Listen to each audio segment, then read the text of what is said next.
Oh man, so we've got an update on the latest Avalanche FUD. For those who haven't caught up, I made a video this morning explaining some of the groundbreaking revelations that were shared by crypto leaks, okay? So this is like the WikiLeaks in the crypto space. Apparently, they were claiming there was this secret pact between a law firm, right, Roche, and this lawyer who was causing a bunch of very interesting things about how he's working for Avalanche, how he's paid in equity, how he's given various percentage of the Avalanche token supply to go and attack competitors and keep them busy with litigation. If you've not watched the video, go catch up on that one quickly today. But we've got a bit of an advancement here, literally just hot off the press. We've got an update from the Avalanche co-founder and CEO Emin. Let's take a look at what he said and break it down. Emin Gunsera, he is the CEO and co-founder of Avalanche. He released a tweet alongside this link to this Medium post where he wanted to address some of what he is calling lies. So here we go. Let's take a quick look. It's not long, so let's read it and then digest what he's just said. My statement about the crypto leaks lies. Ordinarily, we would not make a statement about a scurrilous hit piece on disreputable websites like Crypto Leaks. To dignify such an obvious fraud on us with a response usually makes no sense. Everyone should be able to see right through it. I am disheartened to see people in the crypto space pay any attention to such obvious nonsense. These claims evidently came about when Kyle Roche, a lawyer at the firm we retained in the early days of our company, tried to impress a potential business partner by making false claims about the nature of his work, okay? So what he's referring to here are the videos that are shared on the Crypto Leaks website. You guys can head over to that website and look into the case. We went through it in our video earlier today. But in essence, the guy here, Kyle Roche, is found making a bunch of statements to an undercover investigative journalist who it turned out to be, mentioning how he would keep Avalanche competitors such as Solana, such as Binance and Divinity busy with litigation. And he also mentioned how this litigation allowed him through the discovery phase where he would request data of his competitors to become one of what he called the top 10 smartest minds in the crypto space because he had access to all this data, and he would use this data to forward the projects who aligned with him. He also boasted about how he helped with Emin personally with an attack by a YouTuber who said certain things about him, and he helped to squish that as well. So we'll come on to that. Let me tell you the truth about the lies that stood out to me most. The allegations on this site are categorically false. Ava Labs believes in transparency and facing the world head on, not through behind the scenes dealing or activity. Neither I nor anyone else at Ava Labs ever directed Roche in his selection of cases. So they're saying we didn't choose any of the cases whatsoever. He does his own thing. Well, obviously you have to say that, right? We do not receive materials or information from him, and we do not entrust our legal affairs to him. Okay, interesting. We do not entrust our legal affairs to him. So this will be interesting to know.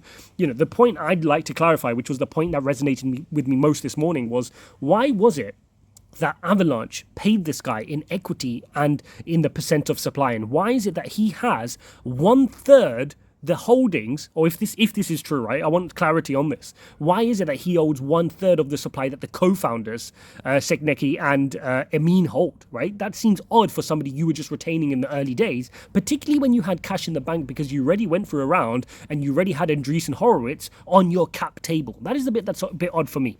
And we do not entrust our legal affairs to him. Roche himself confirmed this in a public statement. He has only represented Ava Labs in a defensive capacity in a couple run-of-the-mill corporate contract disputes, and myself in a libel case. This libel case is what he's referring to when Kyle Roche was found talking about this Turkish YouTuber who was attacking Emin, and they squished that case. His firm is one of the more than a dozen law firms we employ for matters related to tax, corporate regulatory, and human resources. Roche has filed all their lawsuits independently of us. For instance, we learned about the Solana lawsuit only through the press. We're livid that he was suing another project and attempted to persuade him to drop the case. Avalabs' general counsel went an extra mile to write an article debunking Roche's lawsuit as meritless. Roche is not responsible for regulatory matters for Ava Labs. We independently have good relationships with the regulatory community, with policymakers, and with law enforcement. We hold ourselves to high standards and believe they recognize that. Roche is not on our executive team, and we do not look to him for advice outside of the few small matters where he used to represent us. He has no say in our business decisions, legal decisions, how the company is run, or anything to do with the Avalanche protocol. He has handled only a few cases of minor importance for us in his area of competence. Let me be absolutely clear. We do not engage in or support any underhanded tactics suggested in the article or the video clips. We believe we are building and do not need secret packs or behind the scenes intrigue. It is telling that the allegations surfaced on a disreputable website as the third article in a series, blah, blah, blah. We will carry on building and otherwise working hard for the blockchain community. We encourage, let's keep building. So look, guys, we just read the response there from Emin, the CEO, co-founder of Avalanche, right? And it's as you'd expect. He's going to come out and he's going to deny the allegations. He's going to say they're a bunch of lies and he wants to detach himself from Roche, right? That makes complete sense. Now, look, Avalanche don't necessarily have anything to prove right now, but always in these instances, when there's such doubt and when there's been an attack on your brand and your protocol, I always think it's easier to come out and just be a bit more open. I think it puts out the benefit of the doubt. And yes, you don't have to. You can claim, why should I? Because people just make up lies and I have to keep proving myself.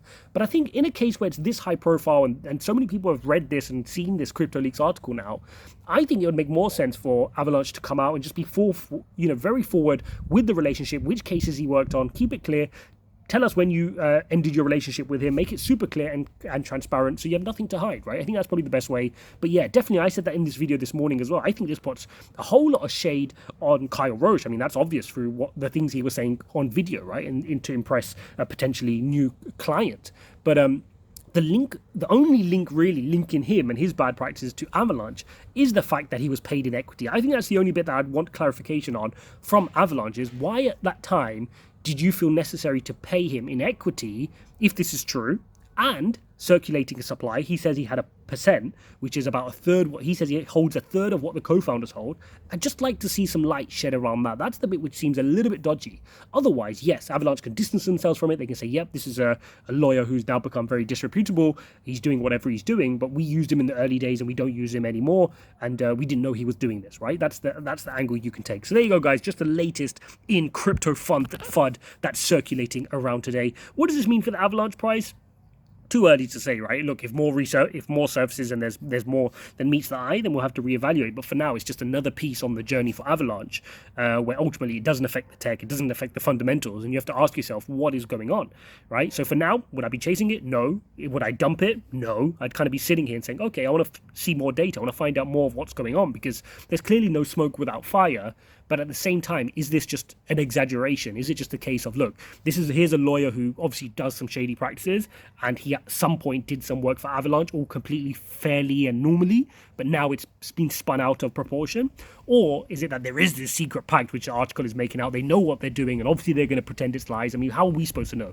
As a general population who only sees what we are given, it's very difficult for us to know where on the spectrum does this lie. And it may not be binary. It may not be completely clean and it may not be completely dirty, but there might be some shady practices in between. How much of this do we know? We don't know. Like I said in my video this morning, in corporate America, in corporate UK, in the Western world, this stuff happens all the time. We can't be naive to think. It doesn't make it okay, but we can't be naive to think that law firms are not hired on a regular basis to go and keep competitors busy with litigation, to keep them on the back foot, to keep regulatory bodies like the SEC and the CFTC busy in regulation and distracting. These things happen. And I think Kyle says it best in the video. If you've not watched it, go watch it. He goes, it's the most uncorrelated asset out there. And he's absolutely right. He spends $1 million, $2 million on a class action lawsuit with a potential payout of $200-300 million.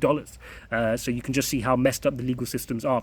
So there you have it, guys. That's the data we've got right now. What do you think? Let me know in the comments. What are your thoughts on Avalanche as a project? What do you think more of this case? Do you think it's blown out of proportion? Do you think there's something in it, but you want to see kind of how does this play out? I think that's where I sit on the fence. I just want to see, look, there's something there, and I don't know where on the spectrum this sits. We're going to have to see, do we get more data? Do we get any more information? Is there any more findings that CryptoLeaks has, but that maybe they're saving to reveal later on? We'll have to sit on the fence and wait for that. Thanks for watching, guys. Have a good evening where you are. Go watch this video here, and I'll see you in the next one.